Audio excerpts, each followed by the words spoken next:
Breaking news out of the city of Pittsburgh for your Pittsburgh Steelers. They released center Mason Cole, a struggling player that just hasn't been able to get it together. Welcome back to Mic Drop Sports, everybody. I'm Jason. Let's talk about that really quickly. Ahead of our live show tonight at 6:30 p.m. Eastern Standard Time, where you'll have the opportunity to sound off about this move and much, much more.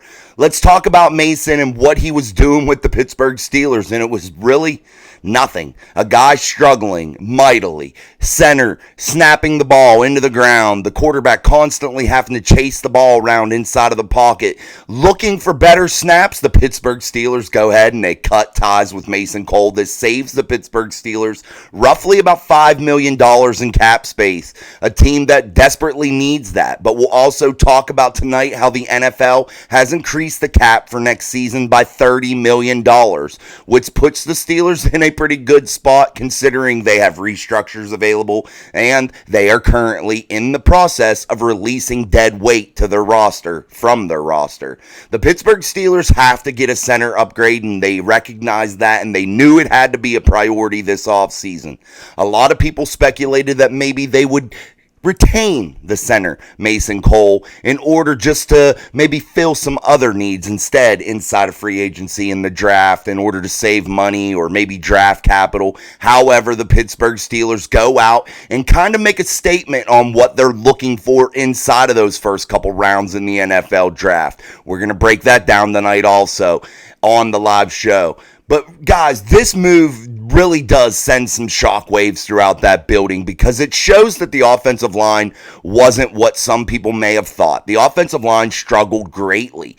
And in order to even make Kenny Pickett successful, if that's the path they choose at quarterback, you have to be able to protect him really, really well. And you have to be able to have a center that is super consistent, able to get out there on those pull blocks, able to be an excellent run blocker. Just in general, a guy that can be a leader for that offensive line. You need a real anchor there. You drafted a young Broderick Jones last year. You went out and got Isaac Seumalo. Now you release center Mason Cole, and I think the Pittsburgh Steelers are really just sending a message that they mean business here and that they are going to really make a conscious effort to be able to get this offensive line up to snuff and get it up to where it needs to be.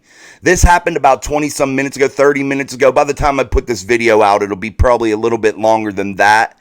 But this news is big, and it means a lot. And it means a lot to me in terms of how they are going to construct this line for Arthur Smith. They're looking for some dogs, and I believe that maybe they could possibly be eyeing a guy like Jackson Powers Johnson, also Zach Frazier, or the center from the University of Georgia Bulldogs.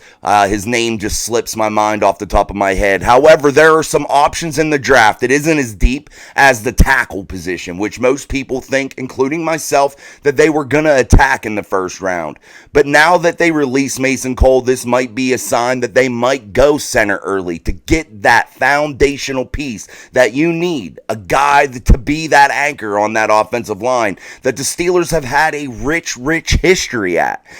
You've had some super centers in the city of Pittsburgh, guys.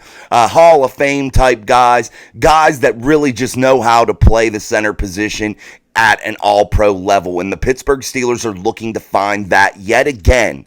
Since they've lost Marquise Pouncey, they've been unable to fill that position in the way that they would have liked. And now the Steelers tried the Mason Cole experiment, but it didn't work, and now they've recognized it, and they're moving on and cutting ties, again saving them about $5 million in the cap. When this cap number was increased today for $30 million more to the cap, it gave the Steelers some hope now that they could get big-time dollars underneath that cap number, and they're going to be able to be real players inside of that free agent market, guys. They're going to be able to do some good things, and they're going to be able to really build this roster up.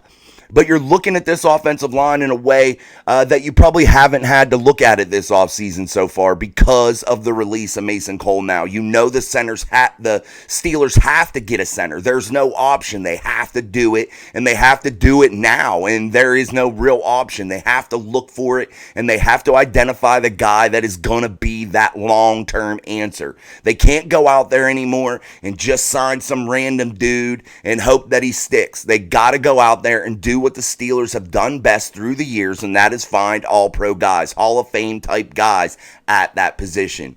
All right, guys, we're going to wrap this quick episode up, but please look out for that live show tonight because it's going to be an explosive one as we go live, 6:30 p.m. Eastern Standard Time here on Mic Drop Sports. But until next time, I'm Jason. Peace.